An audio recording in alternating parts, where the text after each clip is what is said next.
Phillips, right? You got it. Awesome. Awesome. So, welcome, Haley. Today on today's show we have Hailey Phillips. It is I don't know what episode it is now, but welcome to the Diary of a Sysadmin, where I talk to IT professionals to learn who they are, how they got into tech, and what they do outside of the keyboard. So, welcome. I really enjoy you hopping on the podcast. So, cool. Well, I want to get it going. I think I saw that your first internship was in HR. Is that correct?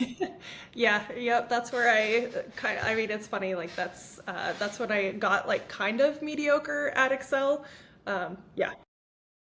So tell me a little bit about that. Were you was like you wanted to be in it? Is that something that you thought you were gonna get into, and then it unraveled? Tell me a little about that. Yeah, totally. So I have a bachelor's of science in business management, and I kind of didn't know what I wanted to do when I was a little in my early 20s. I really wanted to get a computer science degree, but I was really intimidated by all of the math, and I just thought like, oh, that's never going to be for me. I always loved keyboards.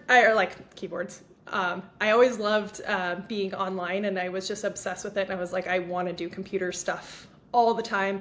I was always the person that my friends would call of like, hey, I have something going on with my phone, or this is going on with my computer, and I'd be like, oh, I'll figure it out. And so but then the HR internship, that was really just, I needed a job. I was about ready to graduate, and I was kind of trying to figure out what I wanted to do. And one of my best friends, he worked in HR, and he kind of recommended it. It was a really cool company. They had dogs in the office, so that was awesome. But I got the really quick crash course of what happens when processes are not formalized, and trying to have multiple people editing an Excel file. I was like, oh, this is hell. Like, I can't believe that people do this. And I was, so that was my first time. I was like, there has to be a better way to do this. There has to be a way to optimize this. So that was my first, like, experience with some of the Microsoft suite in a professional capacity. In your HR internship, were you like shadowing like current HR professionals, or like were you just kind of doing everything? So it was supposed to be the first part of your question. It was supposed to be shadowing, but I think, as a lot of us can relate to, you kind of get thrown into the deep end of the pool, and it's like, oh, I don't have time for this. And the person I was supposed to be shadowing had less and less time. And I was really fortunate that one of the ladies in our company, she was our CFO, and she had worked for a ton of startups. And I was struggling with a Excel sheet that my boss had just gone out on maternity leave, and I was able to pick her brain about how she had gotten to where she was. And I really just kind of had that moment of, okay, when I see a problem, find a solution and bring that up as a suggestion. And that was really the pattern that I noticed throughout her entire career. And I was just like, man, that's so cool that she's worked for all these startups. And it would be so cool if someday I could do something like that. Maybe not the finance piece, because I was okay at accounting, but that wasn't really something that I wanted to do. I didn't see myself in that space. Yeah, absolutely. And so then you're finishing up your HR internship. What's after that? Are you going back to school? Are you, starting your job in the real world? Like how Yeah, does yeah, that for progression sure. go? I will talk you through the whole thing. So right after that, I was in my senior year of college, and I got like my first big girl job, and I worked it was like a quasi state agency, and I wound up taking kind of more of a customer service type role, and I was on the IT floor, and I was bored out of my mind. And so I became really good friends with our DBA, and I was just like, wow, that's so cool that there's so much you can do with SQL. I was like, oh man, I just would like ask her like data reporting, and we also had a sysadmin and a network engineer, and I just kind of was like, hey, you guys, I've been reading your books. Like, I can't even remember. I think I was reading like an A plus book and like a Hmm. networking plus or whatever. And I was like, what if I do all of your tickets right before any permissions like have to be put in, and like, will you guys, and they were like, hell yeah. So they just like gave me all their tickets to do. And I was like, great. Cause I just was so bored. At that time, I had read The Phoenix Project, and I was like, DevOps. That's what I want to do. Like, I read that book so fast, and then I was like, why is everybody not doing this? I was like, I don't even know how to do this, but this is what I want. So that was back in 2016, and I was just like, this is what I want. And then after that, applied for a, it was kind of a glorified help desk, and I thought that's what it was going to be. It very much was like a junior admin position with not a lot of oversight. It was at a business, it was an insurance agency, and we had AWS workspaces. And so I started there in 2018, and we had kind of some rotating cloud engineers. And so I did the exact same thing that I did previously was, okay, if I do these tickets, like can I sit with you and learn more? And can you give me feedback on what I did or didn't do correctly? And people are just happy to help anybody who's willing to help. And I always, whenever I would talk to anybody, walked around with a notebook, wrote everything down. I didn't want to ask the same question twice. And so Yeah. I got really good at like triaging tickets, all that stuff. And so I was there for 8 months. And then one of our cloud engineers, she wound up going somewhere else, and she pushed me really, really hard to take a position at a university. And it was an actual sysadmin position, and I didn't feel ready. Took the position, and it was mostly managing servers. And then a month later, they were like, "Hey, we don't have anybody managing SECM. Do you want to be engineer?" And I was like, "You guys," I'm like, "I don't know how any of this works. Like, I am so behind him." And so I like thankfully found a few blogs. Like, everybody in the community, I swear, I probably read everyone's blog and had no idea what was going on. Just doing like everything that I could to learn. And then I was fortunate. This was I took January of 2020. Actually, it was March. COVID hit, and all of us left campus, and we were fortunate enough to get a grant from Microsoft, and it was to rebuild Config Manager and to build Intune. And we had CDW come in, and the engineer that was assigned to me was just like the smartest woman I had ever met, Mm-hmm. and she was so funny and so eloquent, and she just explained things in just such a common sense way. And I asked her, I was like, "Hey, if you give me the list of everything that needs to be done, I will do it. And then can we spend your hours where I just ask you questions and learn from you?" And she's like, Mm-hmm. "Yeah, absolutely." So this was an engagement that was supposed to take 6 to 9 months. And we did it in 5 weeks because I just was like so happy to finally have a list of things to do that I was like, hell yeah, I'll get all this done. And was able to learn different dependencies. And then at the end of the engagement, that like last week, she was like, I really want you to meet my colleague. Like, she's like really big in the community. The CDW engineer, her name's Yulia. She had like sent me all these blog posts, and of course it's everybody that presents at MMS. And the person that hopped on the call with us was Donna Ryan.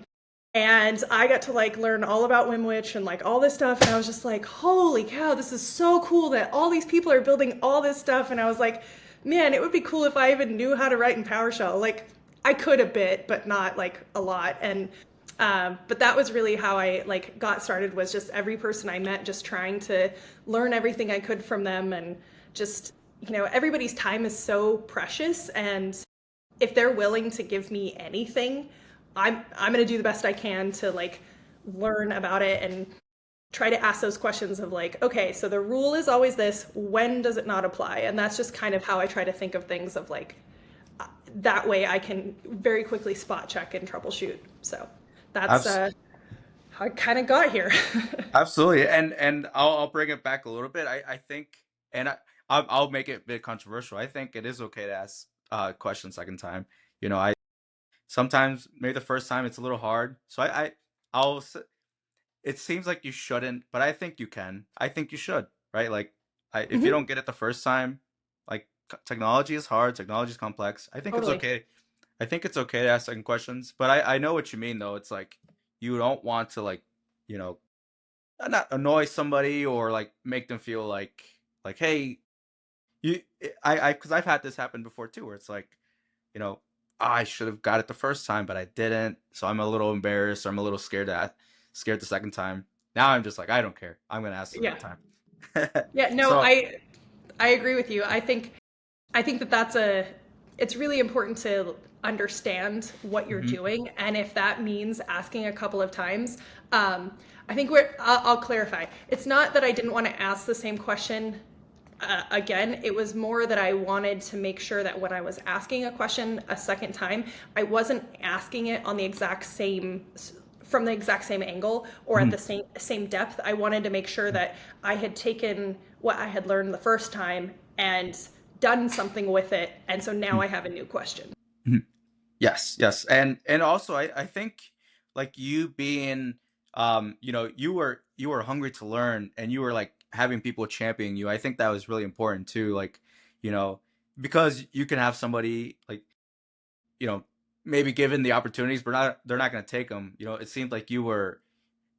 They say it's good luck, but it's like when preparedness meets opportunity, right? Like Hmm. you were putting in the work. You were, putting your chops in, and when that opportunity arose, well, who else but you? You know, it's like Yeah, so. I mean, no, thank you. I think of it a lot like sports or like training or any of that stuff. Like you have to get your 10,000 hours in, and it's like you're building muscle memory, and it's like you need to be ready when the opportunity is there, and it's like you want people to know that you're that person that's gonna apply yourself. And I don't mean it in like that toxic hustle, like you don't have a Yeah. life out of this. Like the I want to be 1% better every day. Not that, not that.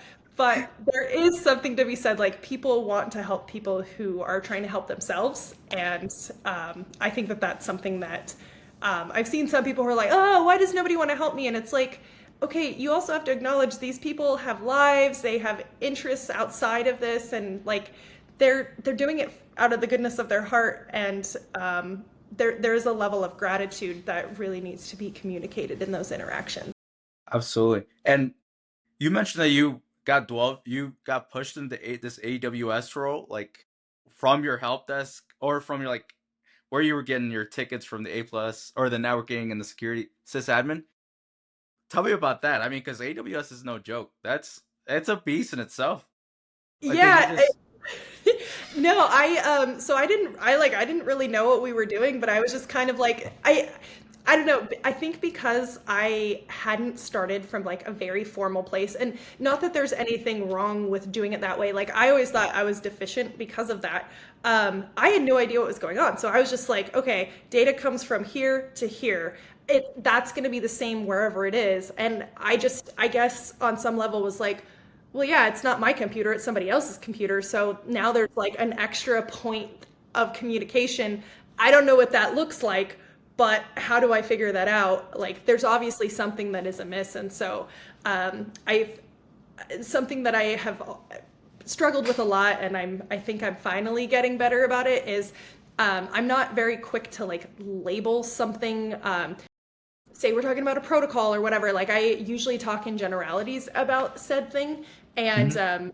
earlier in my career, there would be a lot of tech bros who'd be like, well, actually, it's blah, blah, blah. And I'm like, no, what I'm talking about is this. And it was enough times of me being right, but not having the exact verbiage that kind of helped me recognize that it's important to understand the building blocks. And by me being a little reserved in applying that has allowed me to learn more, because I just kind of was like not fixated on, oh, well, this is the way it works all the time. And this is Mhm. how I think because I had just landed in the middle, I was like, oh, well, we're obviously going this way. Why would I hold on to this thing? Like, it's everything's been changing so much. And like, I'm a millennial. Like, I was super into my space and I saw all those changes and knew that everything was temporary and just wanted to be always looking ahead.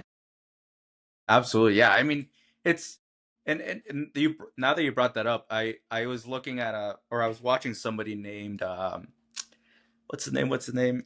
He kind of had mentioned something similar. Like, you have your high level of the information that you're trying to say, but then you have your also like people who are very technical. I think you like put it really nail on the spot, like right in the middle, right where you can understand what you're talking about, but also you understand the technical perspective.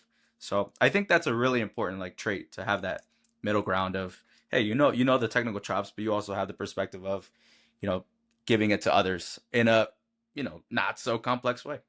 Yeah, So totally. I mean, I don't know if it was just from like communication skills or if it was having a business background, but I was kind of like, what happens if I'm in the elevator with our CEO or our CFO and he asks me something? I need a real quick elevator pitch of like, hey, what I'm doing here matters.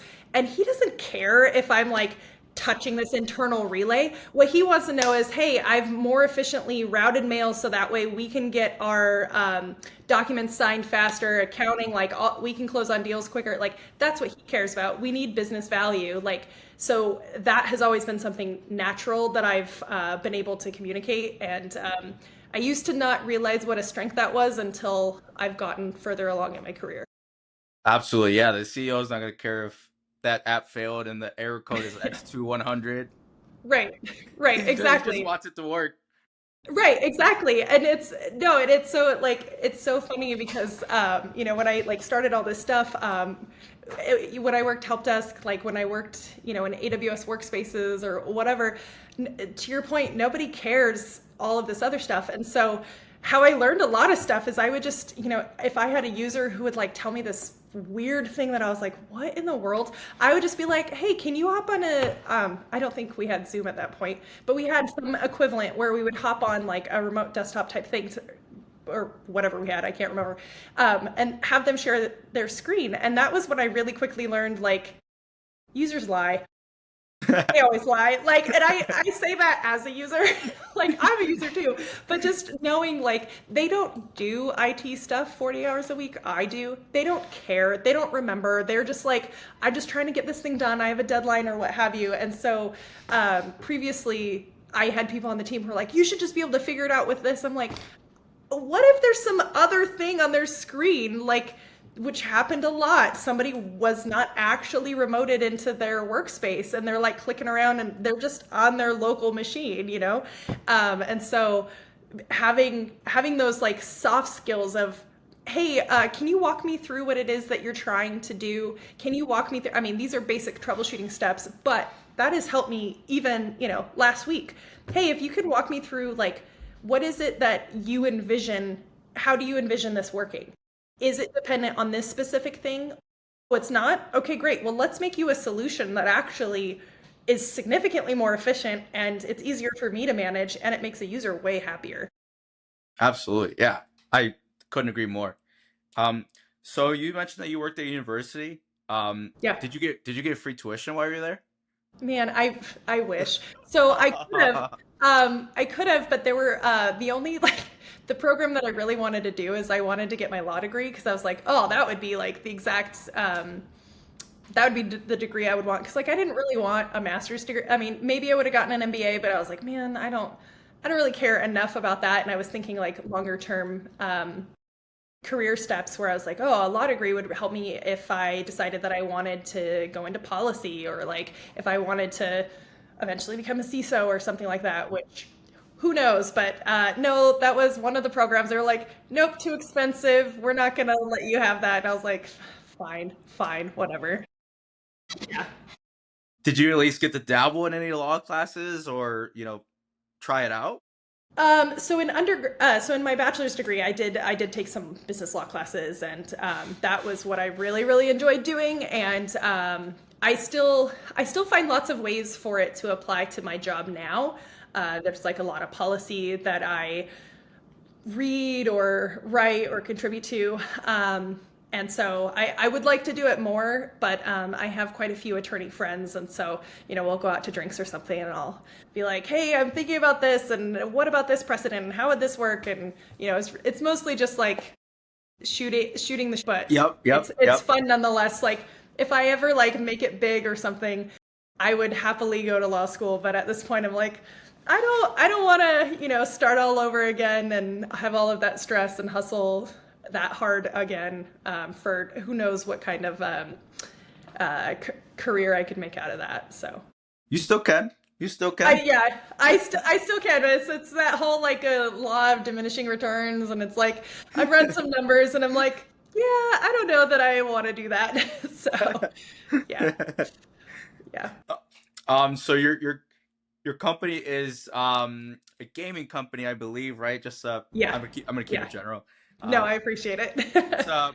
is an international gaming company, and I think you traveled to, where was it? Tokyo? Is that correct? Yeah, Was that on a yeah, work I trip? did. It was, yep. Anybody who wants to look it up, they're welcome to. I wasn't shy about that, but yeah, I got to go for a really big gaming event that we had, and that was the most incredible experience. I was like, if little kid me could see where I am now, like it's wild, and I never thought I was going to be here. Like I didn't intend for any of it, and it's kind of funny. That first job that I had, where I was like on the IT floor, like my Hmm. first job out of college, we played the game as a group, everybody on the IT floor. So it's just so funny because in my interview at the gaming company, they asked me like where my passion for the game came from, and I was like, well, it's really funny. My intro to IT was everybody on my floor. We would go and just play all the time.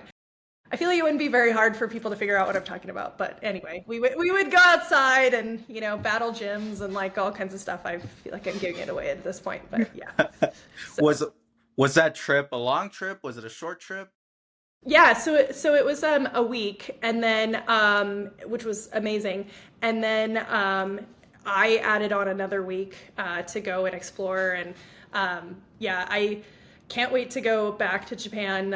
It's been on my list for a while. The food is incredible. It's so clean. Oh.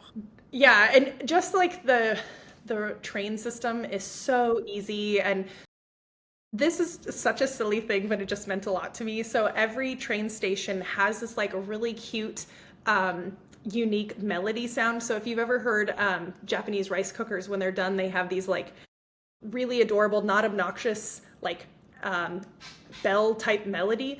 That's their train stations are like that too. And I was like, how is it that a country has figured out how to make notifications as least obnoxious as possible? Like I didn't know that that was a thing, and I was like, oh my gosh, I need to get out more. But it was amazing. So Do you remember some of the food or like sceneries yeah. that you saw that Oh you're like, yeah. oh, I gotta try again? Because Yeah. I'm going to Japan for my honeymoon, so Oh, I gotta get the bits. I gotta get some recommendations. I've got So a whole list. I will happily send it to you. I have it saved on Google.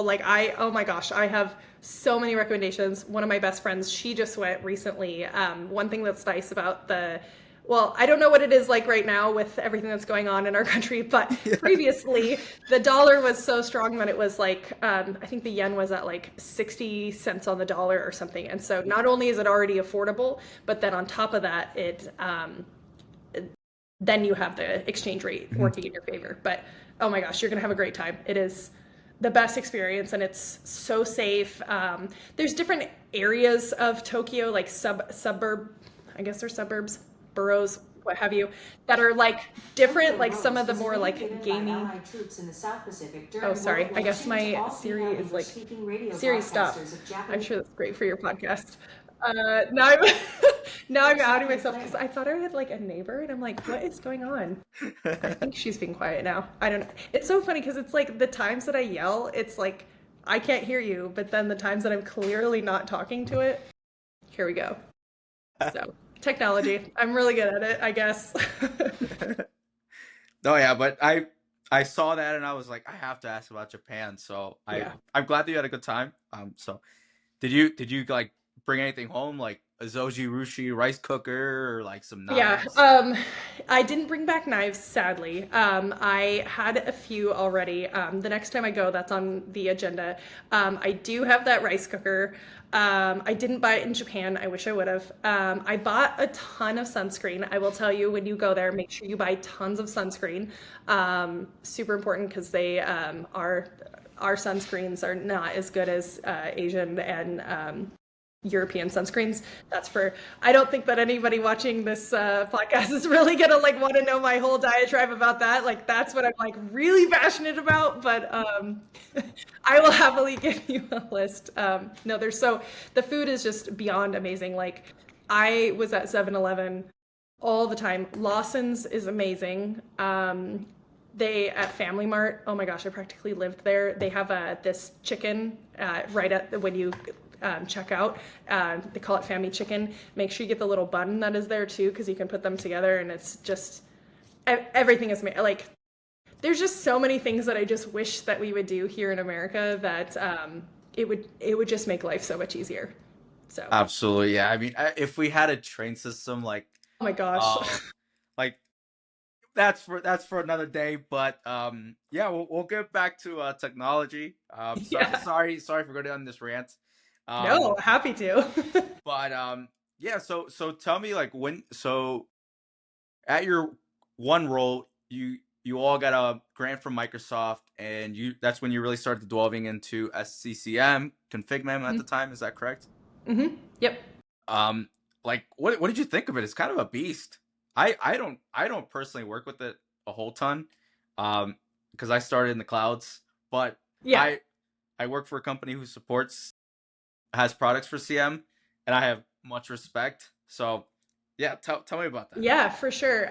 So I will say, so I like had deployed like a new config manager and Intune at the same time, and so we had autopilot, and so we had done it two ways. So we had done hybrid autopilot. This was 2020 before Microsoft was like, cut it out. Big supporter of them saying that because it is miserable. Like wow. And then we had another department on campus who did it the exact way that we wanted to. Hmm. We carved out some rules for them in Intune so that they were able to manage their own stuff.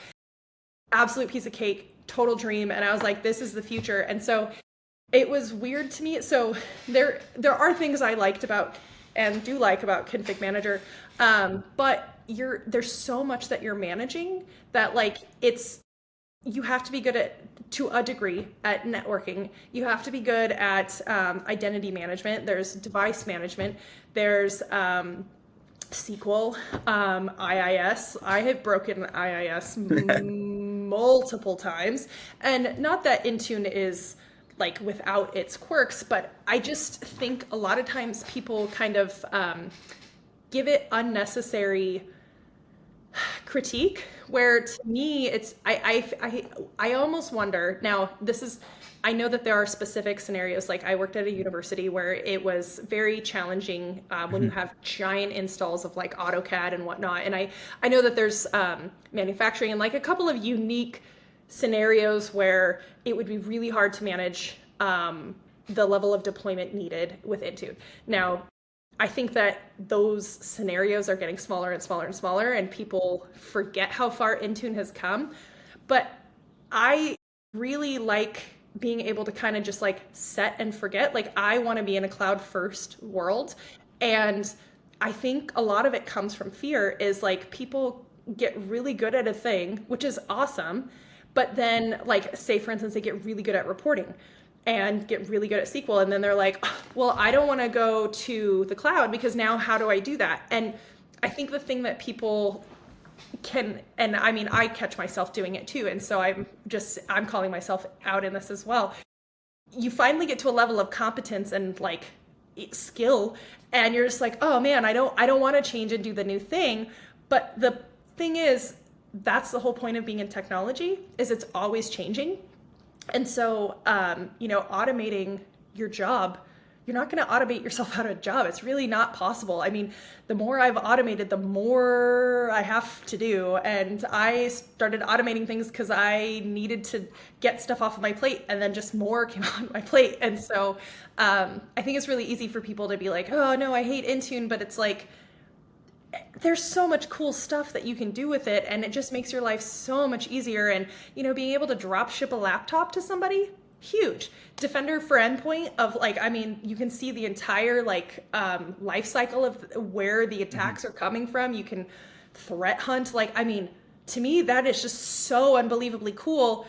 Why would I want to keep my devices on prem? Like, I don't want to manage that. I don't Yeah. want to be the one that's called. Like, I mean, our networking guys, I'm like, wouldn't that be sick if we like paid AWS or Microsoft? Like, what if we didn't have anything on prem? Wouldn't that be awesome? Because like that's the thing, is I think a lot of people are like, no, we have the highest reliability, and it's like, I live in Seattle, and we don't have any real natural disasters compared to like the rest of the world, but you would be shocked how much a system can be impacted by power outages, even when you have failover, even when you have like, and I think that those are things that people don't necessarily take into account when they're being critical of Intune or Azure or AWS. Yeah, absolutely. Shout out to the CM admins. Like, you all are still rock stars. Oh, totally. But I get what you're saying. Like, I think you have to understand like both perspectives, right?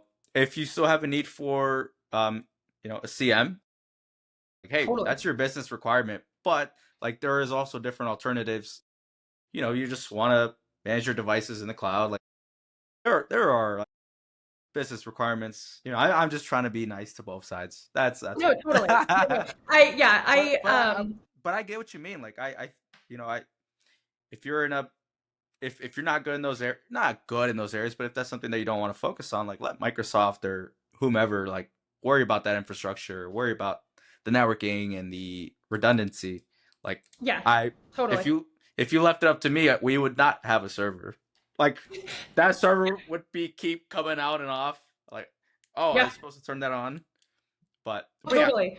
Oh, Totally. And I mean, and to your point, even if Microsoft manages your stuff, you still have so much to do even when it's in the cloud. And I think that's something that people, if you're on prem because you have business requirements, totally understand. I also have business requirements. I can't be fully in the cloud yet.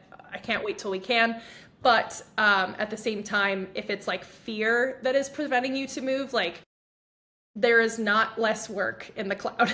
It's just you just have to think about it slightly differently. mhm. So Yeah, absolutely. And congrats on your Microsoft MVP award. That thank you. is that's big news. Congrats. Thank It's you. Was it in PowerShell? Was it in Intune? Was it in endpoint security? What area of Yeah. realm was it?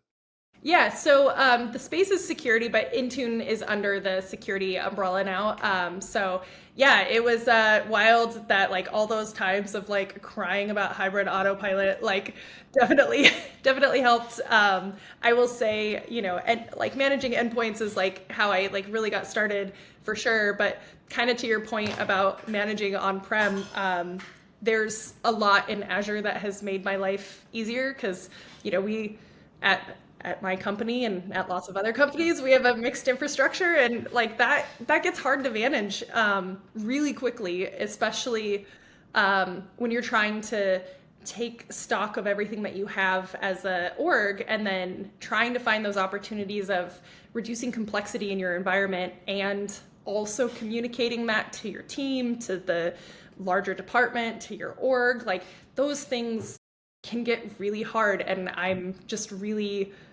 thrilled to see some of the ways that management of servers, of endpoints has just gotten so much easier and so much more streamlined with tooling like Azure Arc. Like that's just something that like I love so much because it just has made my job so much easier. And I would say a lot of the MVP hours that I spend thinking is a lot about Azure Arc and trying to kind of get a pulse from the community of like, hey, what is preventing you from moving to the cloud? And, is it a gap in support from Microsoft? Is it a gap in skills? And, kind of what are the constraints that people are dealing with, and trying to see where I can kind of help bridge that gap for people. So, Yeah, I agree. And um, so now you are.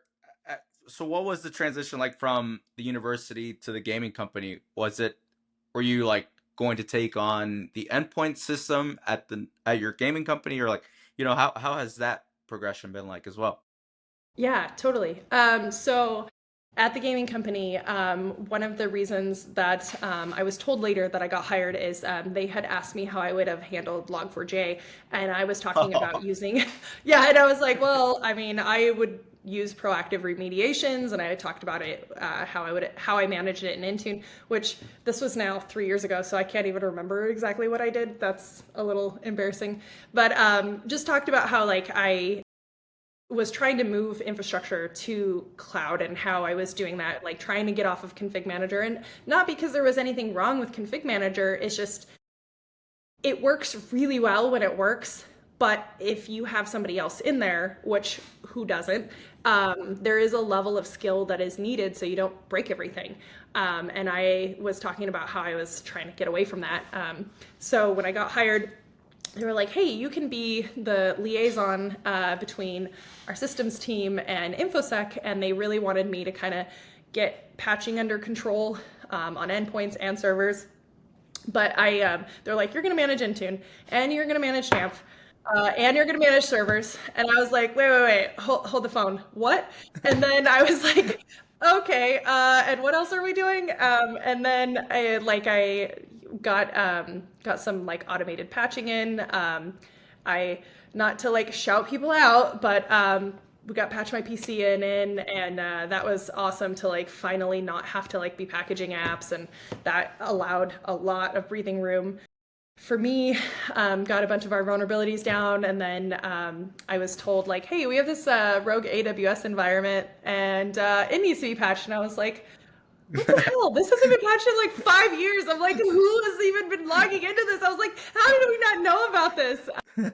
And so I was talking to my coworker, who he's a doll. He looks like Bob Ross, and he's just like the nicest man I've ever met in my whole life. And he and I had gone to MMS for the first time in 2023.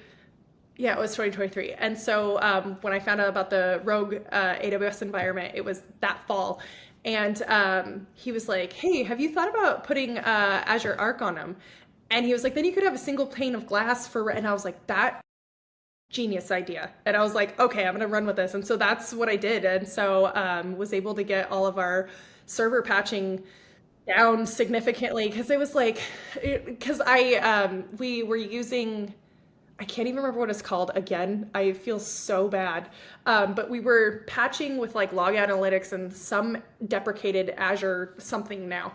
And so what we would do is you would run a KQL query, get all the patches that were needed, and then I would have to do all this stupid stuff in Excel again. And I was like, no, I don't. How do people think I'm good at this? I'm like, I don't want to be good at this.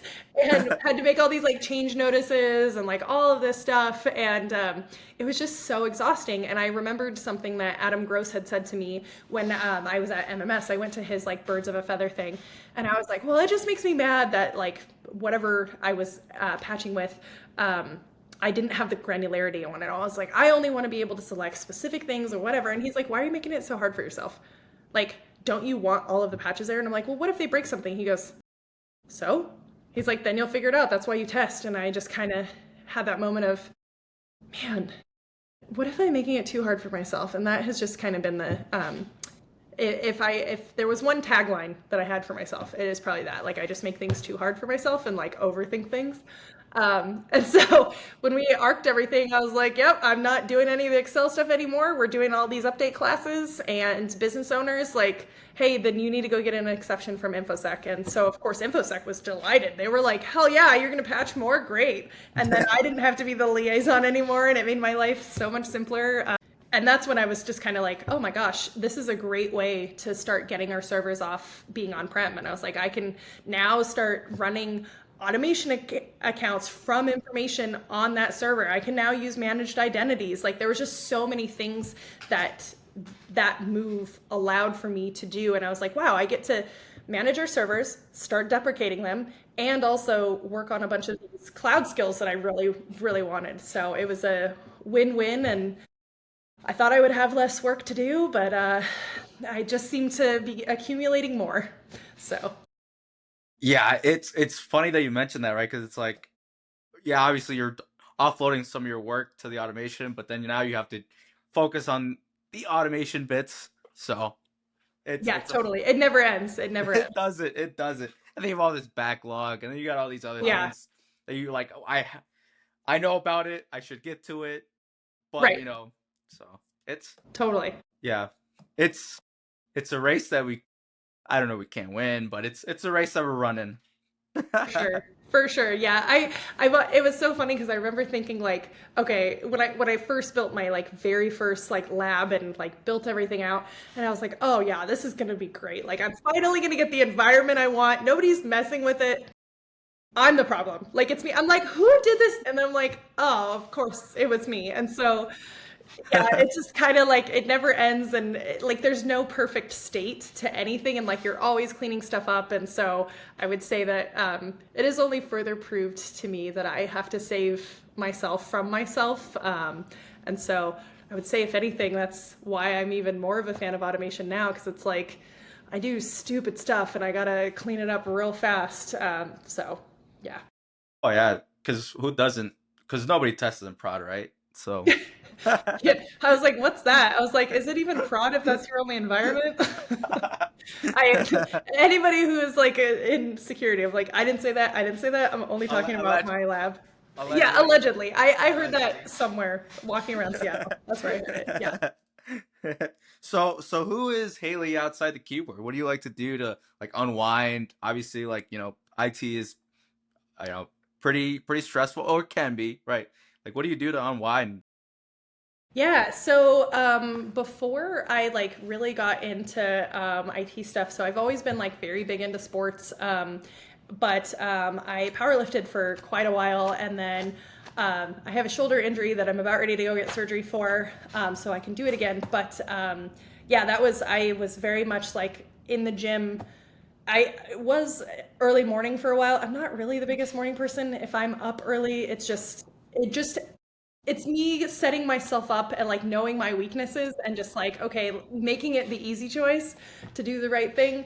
But I just to me one of the things that meant a lot is like I'm a millennial, and so in the 2000s there wasn't any representation of like women that were strong, and like whenever there was, whether it was soccer players or gymnasts or whatever, I just like thought like man, that it would be so cool to do something that is I I like building things. I like solving problems, and being able to have like quantifiable things that I'm working towards that have nothing to do with how I look. Like how great. And so I think I'm a big advocate of like women in sports, women lifting. Like it's super important for your bone health. It's very important for your mental health. I think as a society, we often, especially women, have a tendency to underconsume protein and over-index on cardio. Cardio is definitely important, but strength is super critical. So yeah, Plug big. plug plug your protein. Who's your protein provider? Okay, this is embarrassing. It's just, well, okay. It's two choices. It's I'll just like be cheap and just go buy whey isolate from like myprotein.com when they're like running a sale, which is like all the time, and I'll just buy the freaking big 10-pound bag. But if we're doing shameless plugs, all right. So my favorite, how I started in powerlifting actually is Meg Squats. She was on YouTube at the time, and she had talked about how she had done a bodybuilding and how it was so bad for her mental health. And I had thought about it too, because I was like, okay, if I have that moment of being the leanest I've ever been, then every day after that is going to be awful. Like Yeah. I am always going to want to be that day. And it's like, what if I just don't do that and instead find a better outlet? And so she was showing powerlifting, and she was on her way to like working on a national title. But what's really cool is her mission statement is putting a barbell in every woman's hand. And then she started a company called Buff Chicks, and that's where I buy a lot of the other protein, or that's definitely where I buy my pre-workout and creatine and all that. So yeah, big fan of hers. And the other cool thing is she's now had two children, and she did a whole series on working out while pregnant. And what I loved about that specifically is she worked with OBGYNs and then pelvic floor physiotherapists. And I was already familiar with how important those skill sets were, especially when it comes to women in sports and especially when it comes to strength sports. But it was just really cool to see a woman talking about strength and not trying to bounce back, but really focusing on those components of who we are as a person, and focusing on okay, am I sleeping better, am I able to recover more quickly, how's my mood, finding all of these other indicators of progress that are not necessarily what you see in the mirror. So yeah, that's my shameless plug, because you asked about protein. No, no, So you I might love get a it. side quest. I love it. So are you into like powerlifting competitively, or just like just just something to get your mind off of like technology, or just to decompress? Yeah, so I sadly had these are all not related to lifting at all. I had a series of like it's really really dumb. I had done an unsanctioned powerlifting meet in 2018, and I was like, "Oh, this is great! I'm like totally ready to do more of it." And then I hurt my shoulder, different shoulder, and I tried to kind of like ignore it, and I finally went and got an MRI and realized I had torn my bicep tendon, but in my shoulder. Yeah, so I had to have surgery, all that stuff, and then I was finally cleared to lift.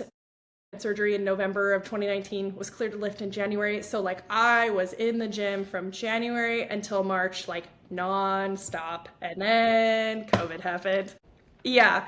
So then, the whole like you can't really go to the gym, trying to find new hobbies. So I started riding my bike and I got like really into that. And so now I can't tell if you can see.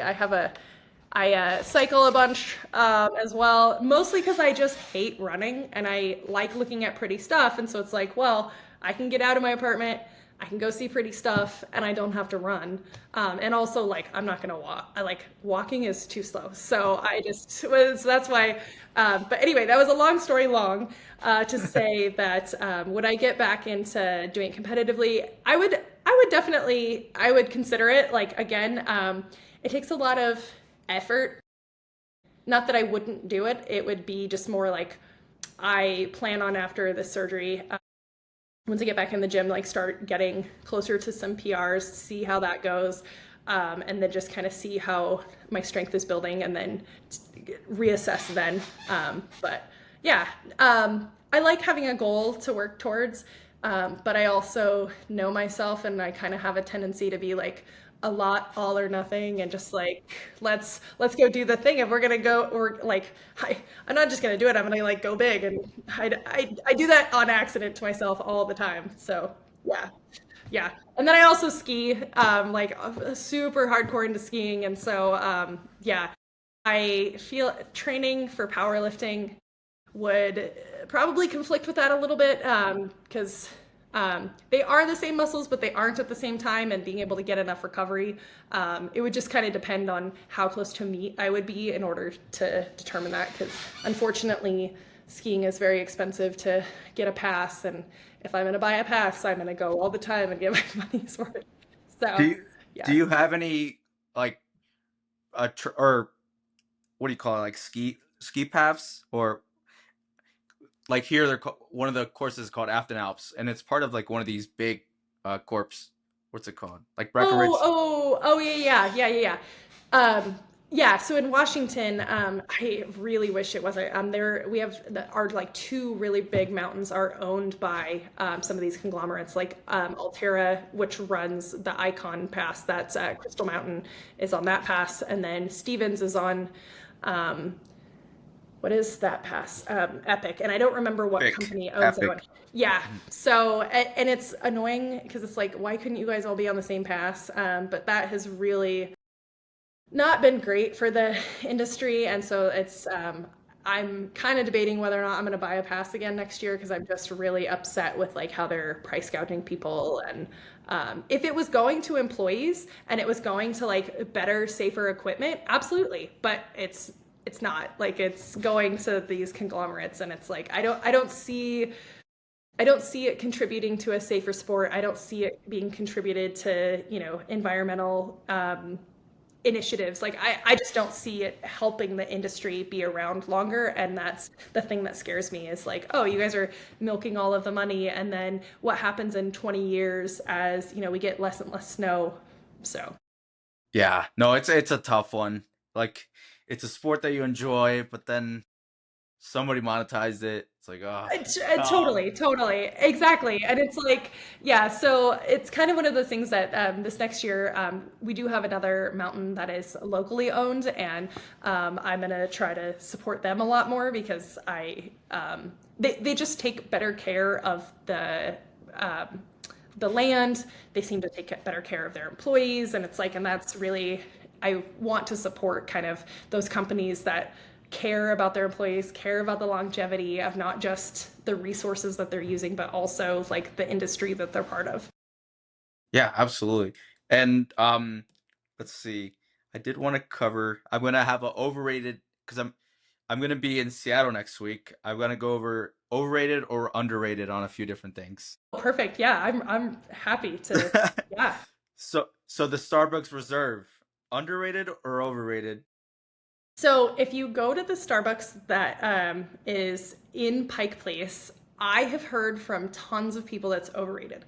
But there is one on Capitol Hill, so just if you just walk up like 2 miles, um, it's I hate to say it was pretty cool to go into. I'm not saying that like that's going to be my coffee shop of choice, but I mean they have a bar. I mean, that's kind of cool. Like, I really love espresso martinis. I haven't had any drinks there specifically. I think if I didn't live in town, I absolutely would do it because it's kind of like you don't have them everywhere. Might as well go. Will you want to go again? I don't know. That's your personal preference, but like I thought it was pretty cool, and I had some friends that I was like, next time you come to town, I'll put this on the list, and then um, I would have to start doing my data analysis and find out, ask questions beforehand. Hey, so what did you think it was going to be? Did that live up to your expectations? So that way I can give better give better ideas to future people. But I don't know. I think it's a mixed bag of like what you enjoy. So yeah, Yeah, I'll give it a go. Right, I'm new, so why not? Why not? yeah, And totally. Space Needle, underrated or overrated? It's cool. I don't I've gone on it twice in my whole life. So I went when I was in my early 20s, and then I actually went last summer. One of my like best friends, she was like, "Oh my god, we should like go do this. This would be so fun." I was like, "I don't really," but I mean the views are pretty dang incredible, and it's again, it's a very unique thing. It's not like there's a bunch of them everywhere. So again, is it something that like I want to go do every weekend? No.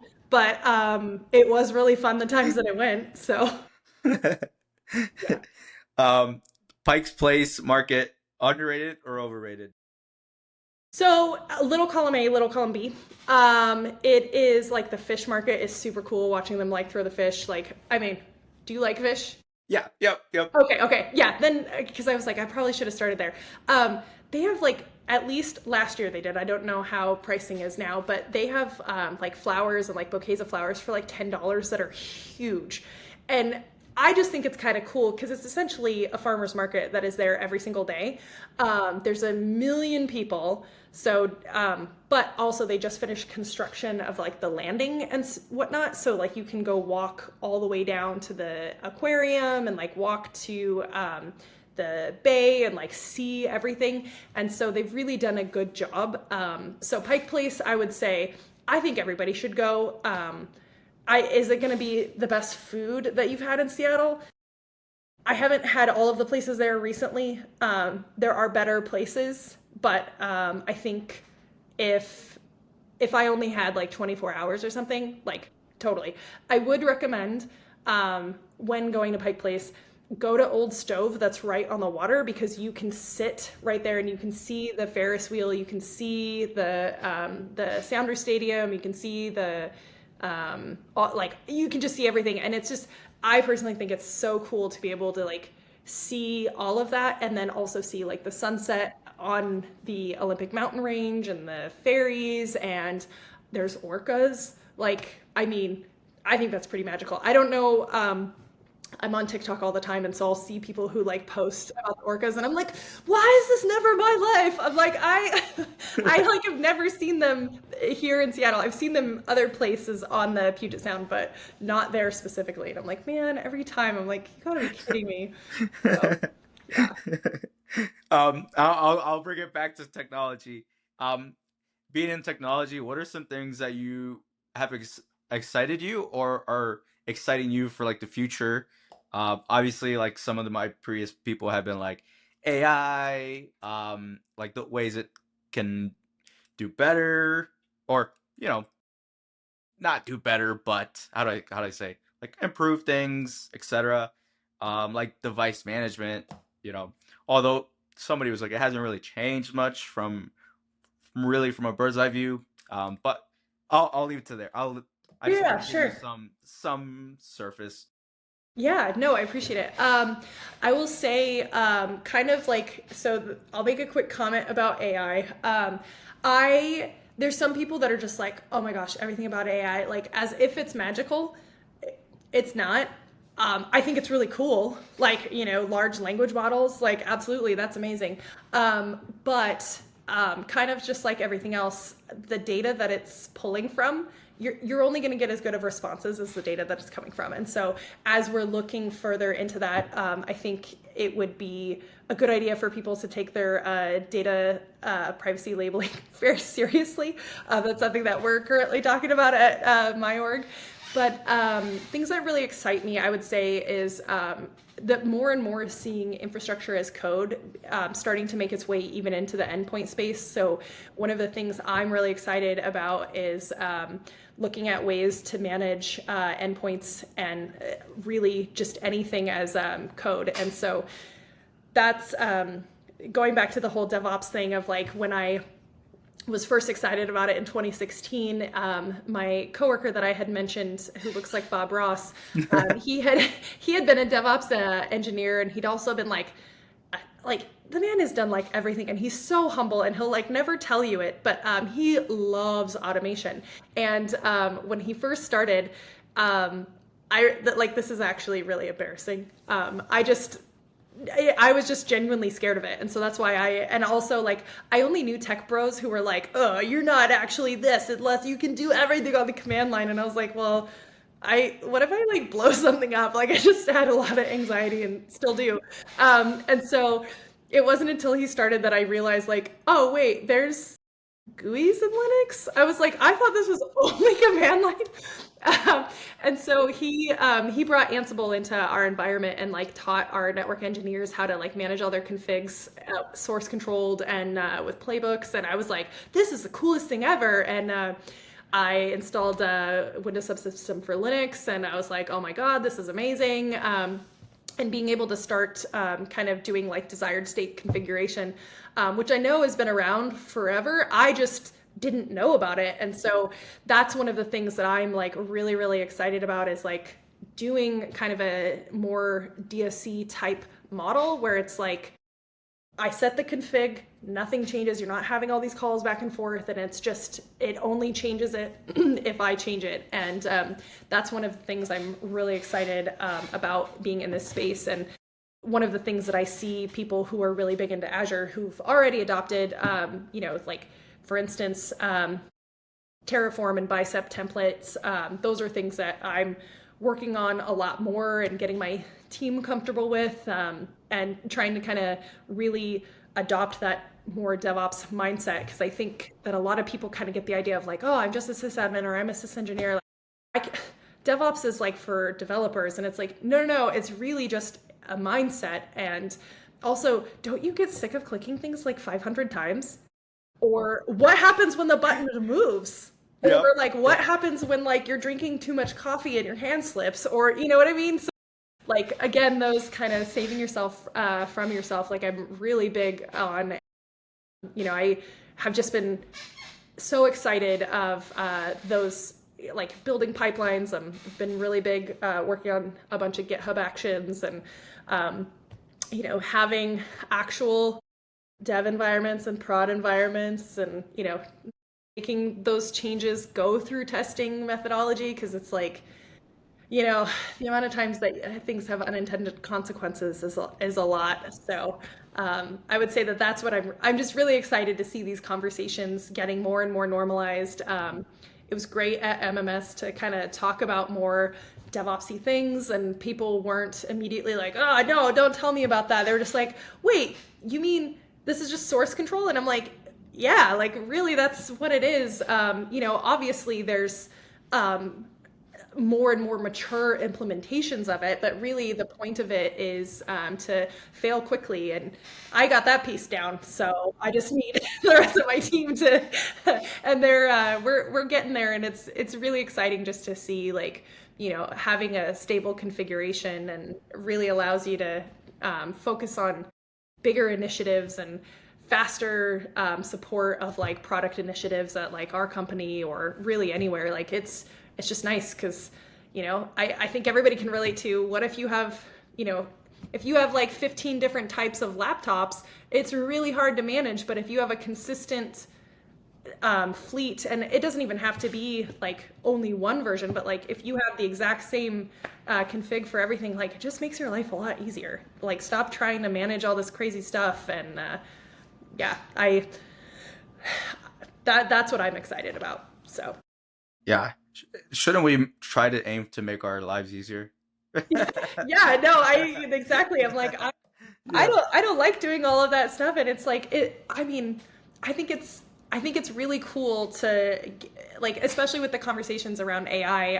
I know a lot of people are really scared. And there's definitely concerns that I have, but one of the things, and I heard it, somebody at the PowerShell conference had said it, and it really resonated with me. Is the one thing that like people are so worried about is it like taking their jobs. Well, the thing that it can't do is know the organization and know like what a user actually wants. And so the more that we can stabilize and like use AI appropriately, like I use it to write all my readmes because why am I writing all that stuff? Like that's just dumb. Like I'll tell it what I want, whatever, and then like, hey, this is the structure that I want, and then that way it's done. But that frees you up to really.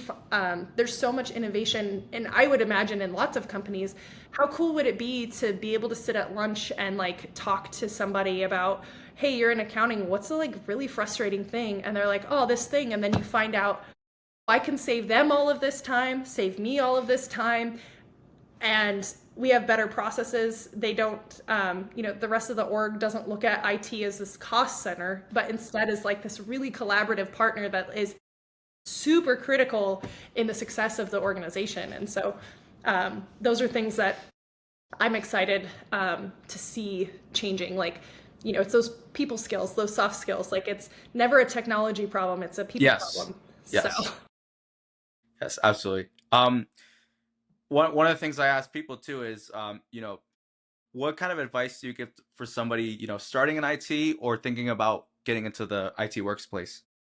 Yeah, absolutely. I would say to somebody who's like just starting out, I really wish I would have done this sooner. And so I'm gonna tell them the thing that I did not do. Start learning PowerShell. Like truly, like that is the number one thing. Read PowerShell in a month of lunches. Like I have it, right here. I've read it a ton, and then I got the second edition and third edition, and like that is what really, really accelerated me personally, was scripting, and it brings so much confidence. And then because then it allows you to kind of focus on some of those soft skills of like learning from the people around you. That's how you really start to understand how your computer actually works. And then you find yourself saying yes to solving problems sooner, which is really going to get you into those spaces with other people that can really pour into you, and they can see that like drive and initiative in you. And also that like it is really overwhelming, and to your point, like ask questions. I mean, the amount of things that seem like they're obvious, most people just learn through experience. And and a lot of times people forget how they learned because it's just become just part of their day, like daily. Like how many people could tell you exactly how they tie their shoes? They probably couldn't because they've been doing it for so long. It's just second nature. So Yes, yeah. absolutely. And I haven't thought about that before, like getting started with PowerShell. I think that's such a great basis. It like you mentioned, it really is a great launching form for a lot of other things. Yeah, totally. And it's like it's cross-platform, all this stuff, and especially as we're getting into a more and more cloud environment.